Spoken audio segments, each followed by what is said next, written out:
Perhaps let me begin with a confession. This is not the easiest homily that I've ever given. And I think the reason is obvious, because like for so many of you, Ignatius Parish was never simply a building for me. It has really been our spiritual home. Personally, every time I step into this space, a flood of faces and friendships come to mind. And I'm sure the same thing happens with all of you. But knowing that this feast, that this Mass would fall on the feast day, the actual feast day of Ignatius Loyola, I found myself asking, if Ignatius himself were here today, what kinds of lessons, what sort of spiritual advice might he offer us? And of course, I can't be entirely certain, but I feel confident that Ignatius would offer us spiritual advice along these lines. First of all, I think that Ignatius would suggest that while we definitely ought to reverence the real sense of loss that we are feeling today, we must not let our tears blind us from recognizing the abundant blessings that we have received over the course of so many years. In fact, I think Ignatius would say that we should savor, that was his favorite word, we should savor these memories because they are real graces. Remember with me a century of students who have been transformed by our grammar school here, thanks to the hard work of the Sisters of the Holy Child Jesus. Literally thousands of families had their faith life enriched by celebrating the sacraments here at Ignatius. And of course, we can't forget the many concerts that we had here and all the wonderful choirs we've had over the years. And then all the plays that were put on in the auditorium and just upstairs, the athletic tournaments that took place each year. And then the parish, of course, had a number of clubs and organizations that I won't even try to remember, but especially I think of Ignatian Services and the Glenola Club, whose efforts not only consistently helped the members of our parish, but they really made a difference in our neighborhood. And then, of course, there were generations of teenagers, and I was one of them, whose social lives were deeply enriched by the daily gatherings in the canteen and the frequent socials that we had together with St. Jerome's and St. Gertrude's, the different St. Nita's, the parishes in this area. And then, of course, since then, we've had all these wonderful devotional groups become part of the parish. Groups from Mexico, from Ecuador, and from Peru. And these groups have added a real prayerfulness to the parish. And we'd be remiss if we mentioned the scores of Jesuits who have served here. Scores of diocesan priests, nuns, married deacons, lay staff, who devoted really long hours together with our parents, with the sole purpose of making this parish a home for all. So this simple inventory of a few things that I've mentioned, Leah mentioned many more at the beginning, I think Ignatius would say to us, to live is to have received life, and all of you have received life here. We are here today at St. Ignatius Parish because someone loved us. And we could each put faces on that statement. So being a member of this parish, or having been a member of this parish, is only the first in a series of debts of gratitude that we incur just by living. So if we find ourselves today, stranded in sadness, let us not forget that for Ignatius, gratitude was really the mother of all virtues. The grateful person will tend to be a joyful person. The grateful person will tend to be a hopeful person. The grateful person will tend to be a generous person. Whereas the opposite is also true, right? So all of us have been blessed. I think the second thing that Ignatius would say to us, the second piece of advice, I believe, would be he would gently call our attention to the first page of the spiritual exercises, where he makes a crucial distinction between means and ends, or between kind of stages on life's journey and our final goal or purpose in life. Now, while I'm sure this distinction seems pretty straightforward to all of you, the fact is, we invest an awful lot of energy, a lot of ourselves, in every stage of life's journey. And we often need prayer to help us through these difficult times of transition. Understandably, we get attached to the places and the faces that form part of life's journey, because each of them gives such rich meaning to our lives. Again, let's admit it, when all is said and done, Ignatius is not a building for any of us. It's a sacred space. And it's a sacred space that can never be taken from us, because it's a place where we encountered Christ in the Eucharist and in one another.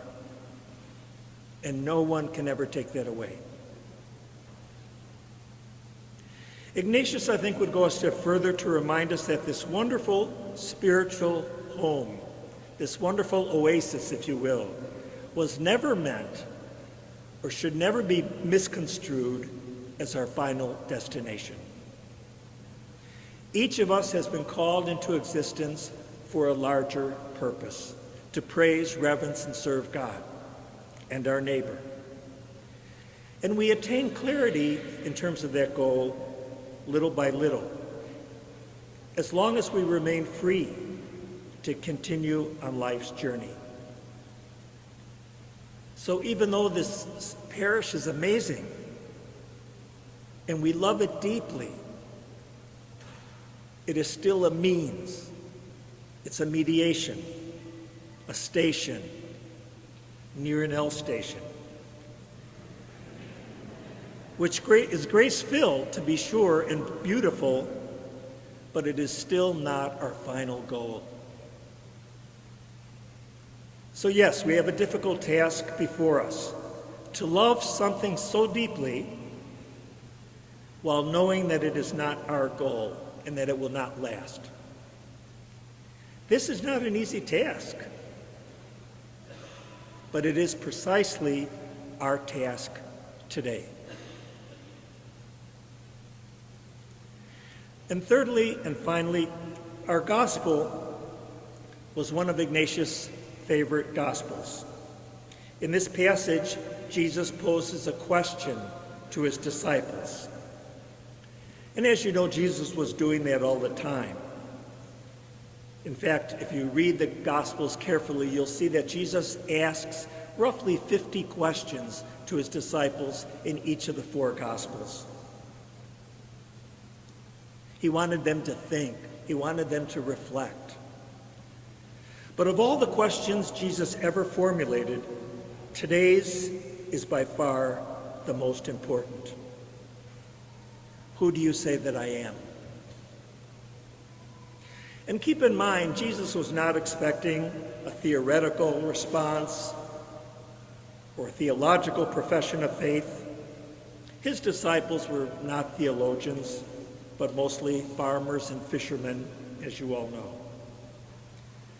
Jesus wanted to know, when push comes to shove, when times get rough, who am I to you? And Jesus, it's interesting to note, poses this question to his disciples as he begins his trek to Jerusalem, to the cross. He wanted to know if his disciples were all in, And I would suggest that each one of us needs to respond to that very same question. Are we willing to remain faithful disciples during this transition? Are we prepared not to allow our legitimate grieving to override the more fundamental conviction that we are God's beloved? Let's not forget that our basic vocation remains exactly the same. We are still disciples of Jesus. We are still members of the community of disciples called the church. Being a disciple does not depend on one's address or zip code. We are called to be companions of Jesus 24/7, 365. And this, our most fundamental identity, has not changed one bit, nor should it. Well, those are the three pieces of advice that I think Ignatius might offer us on this his feast day. Jesuits often organize their homilies around 3 points. But the spiritual exercises have 4 weeks. And the fourth is about living the resurrected life. So allow me to conclude on a fourth and final point. We have been given by the Archdiocese roughly 6 months to the beginning of the new year to explore, together with St. Gertrude's and St. Jerome's, what a mission center for this part of the city, Rogers Park and Edgewater, what it would look like. It might be a good time to mention that, Renew My Church, which has been going on now for many years in Chicago, is not only about resizing the footprint of the Archdiocese, and it's certainly not about folding up the tent. It's about reorganizing the resources, freeing up buildings and energy to relaunch the mission of the church. So we're still firmly focused on the creation of a mission center that would serve multiple spiritual and social needs of the Rogers Park Edgewater community. And I think a mission center, I think we'd all agree, is very appropriate as we come out of the pandemic, very slowly out of the pandemic.